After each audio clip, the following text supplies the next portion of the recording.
So what we're going to do is we're going to take her letter, we're going to read it. We're going to take his letter, we're going to read it. We're going to blend it together with what he was telling Diane Sawyer. And that's forever going to make completely different sense to you.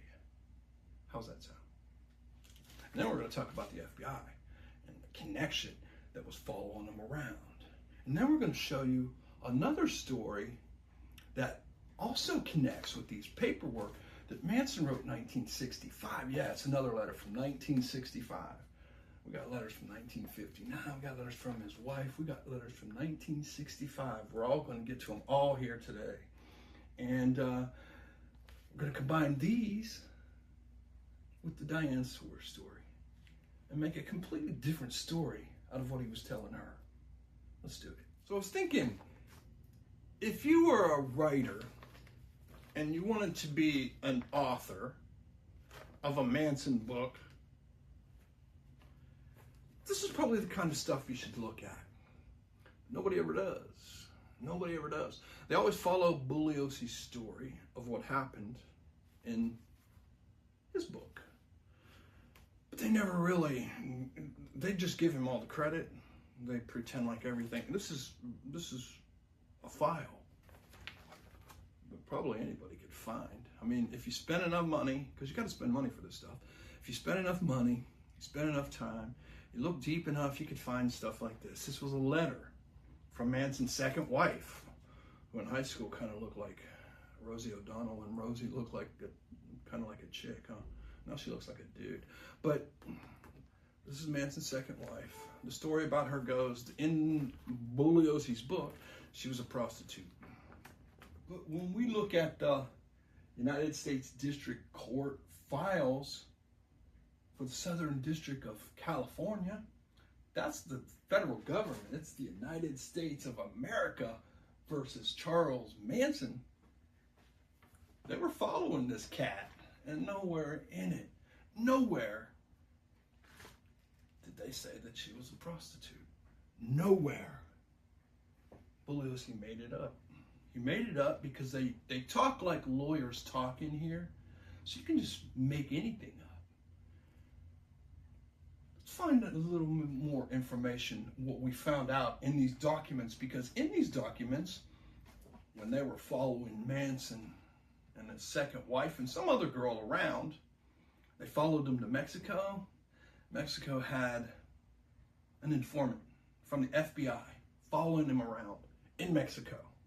So if in that, what was that Peacock series with Tweaker Jones, Making of a Cult Follower, if Manson would have actually killed somebody in Mexico, the FBI knows about it. So what do you think? They just let him kill somebody in Mexico? Don't know, but nobody ever looks at these files, and I'll show you how he had that connection in Mexico in these papers. Okay, this is the letter that Manson's second wife wrote to the court on his behalf, actually. As you can see, she didn't sign it, Charles Manson, but she put the envelope. And he also sent a letter to the court at the same exact time, and we'll show you that too, because they connect to a story that he was telling Diane Sawyer about. Just, you know, it's not in my makeup, man. I got to get my brother out of jail. So you needed money to do that? Well, here's the division between your mind and my mind. Here's where the chamber opens up.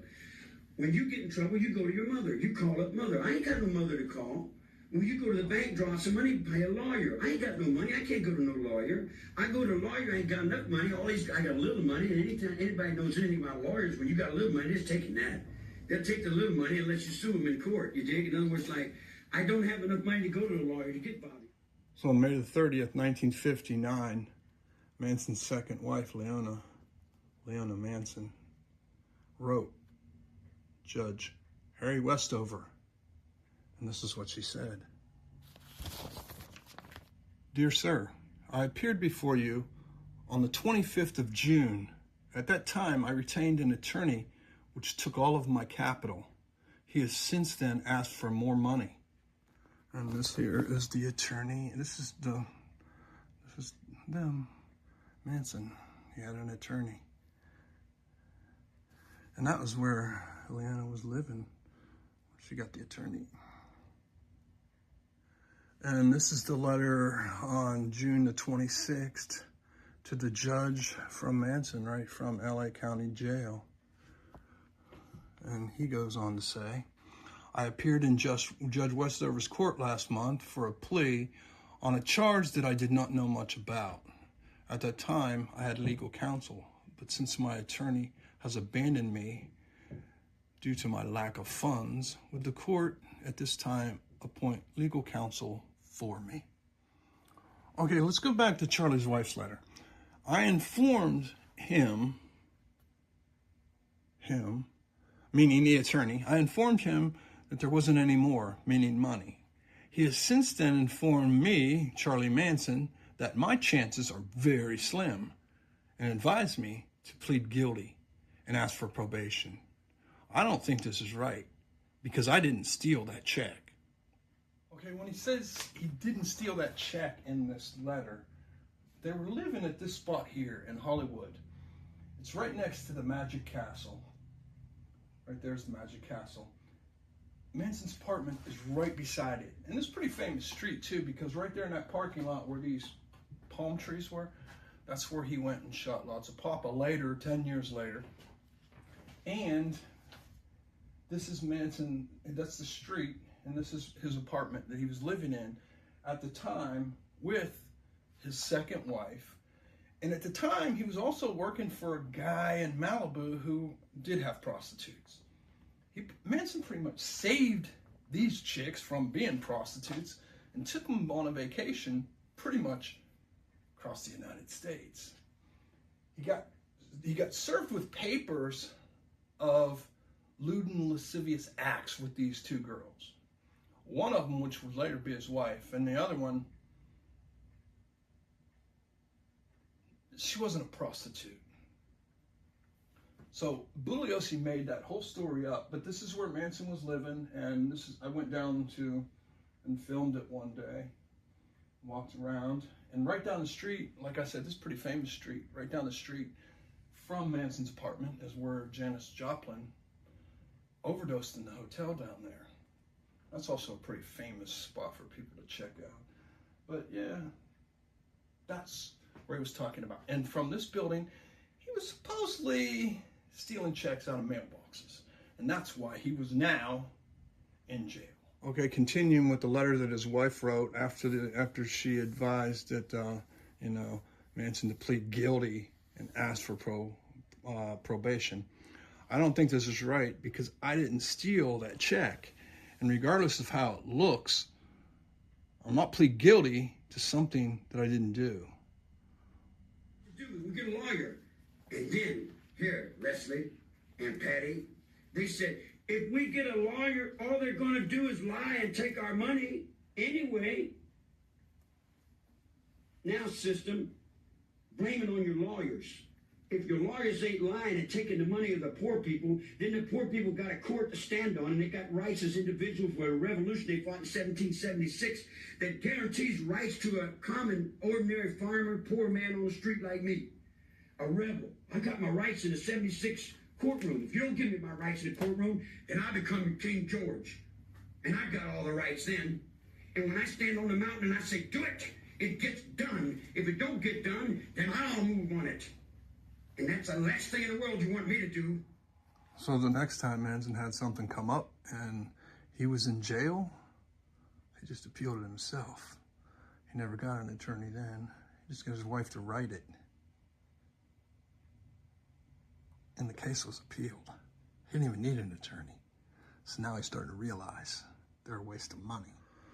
But then it was on April the 10th, 1963. Manson wouldn't have help anymore because now she was filing for divorce.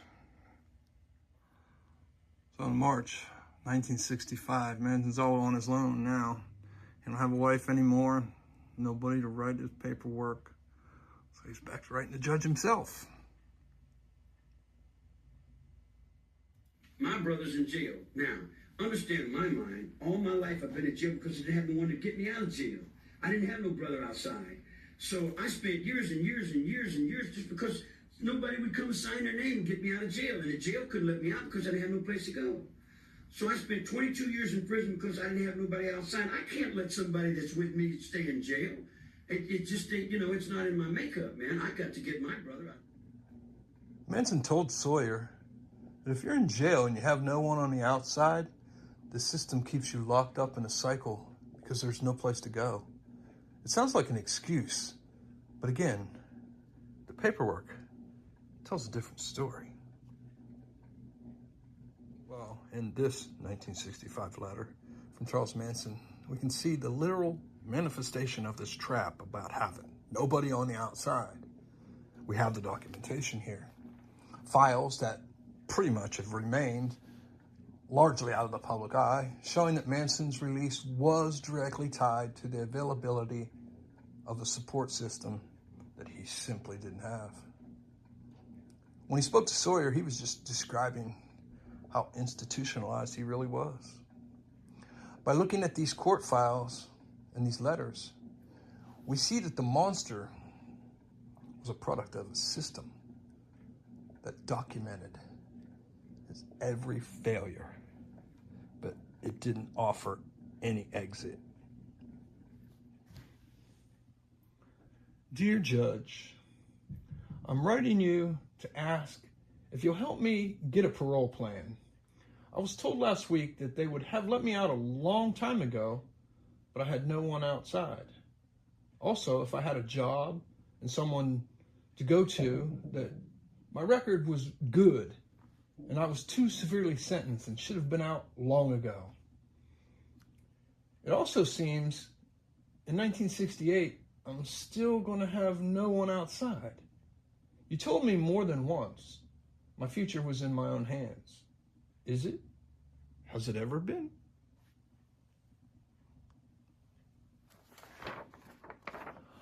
I've had 20 years of rehabilitation for the wrong problem.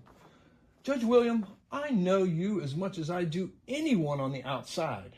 The caseworker said I must go back to where I was arrested. I'm lost in a world where I've never lived, but for a few months at a time. This plan I'm asking you for must have someone who will explain the world of many, many paradoxes. Not some caseworker, rather someone who knows what life is. And not from some book. Without this, forget it. Because I won't stay out there this time. The more I learn, the more lost I feel. The caseworkers I've had and have cannot help me. For each one has 290 men on their caseload. I've had 14 different workers on my case, some of which I've never seen, and others 3-4 minutes at a time. Everyone goes through the motions, but that's life. It's like the lawyers in the courts when I was there. I hear that's changed. Here's a story, funny on that. I pled guilty for an escape from Terminal Island that never was. A forgery that never took place. On escape, I never left the area.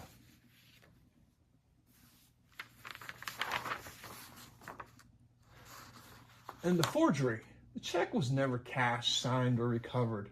After the police got through with me, I wasn't sure about what was what. I was thinking it was a U.S. check, and now I'm not sure what it was. I was to be violated anyway. You can't conceive how young in mind I was. Those lawyers would talk and I would listen. But it was like you said, I wanted to go back to prison and you were going to accommodate me. Well, Judge, I think I want out now. Will you accommodate me once more? When you gave me probation before, it was like putting me in a boxing ring with my hands tied. It was a strange world out there. When I go in that ring again, I need a little help to get my hands untied, or there's no sense of going out there in that world. Just this abbreviated one. It's such a waste.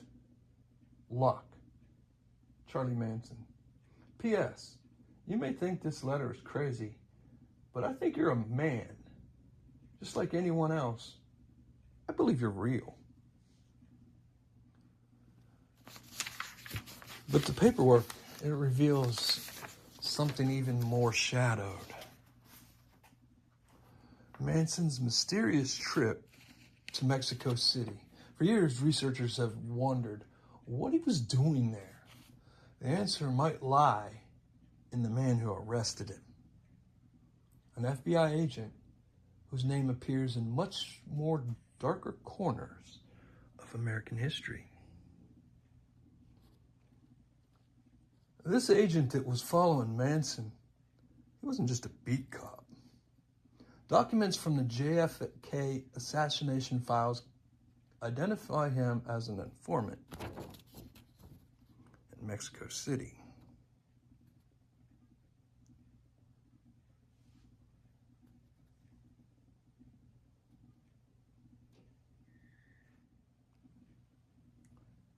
The same individual who issued the visa to a man involved in Cubana Airlines flight 455.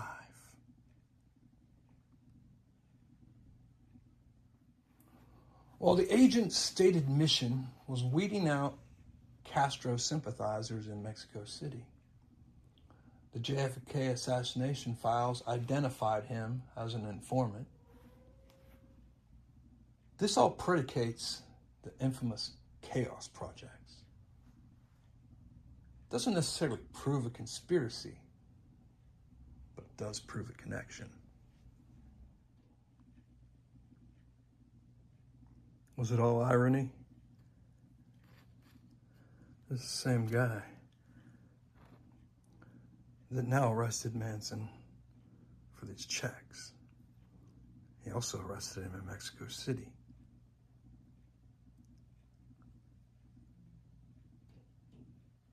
Manson wasn't represented by any counsel again, of course, but the government was represented by Joseph S. Leo, the special agent for the FBI. Yep. Same guy. United States versus Manson. And they found out about him because of the JFK file, so he was involved in that. And he gave the visa to the guy on Cubana. Look it up.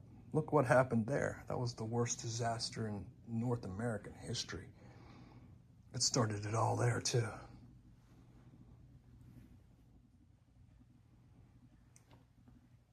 Was it all irony? Or was the FBI's constant presence in Manson's life a precursor to maybe the disasters that followed?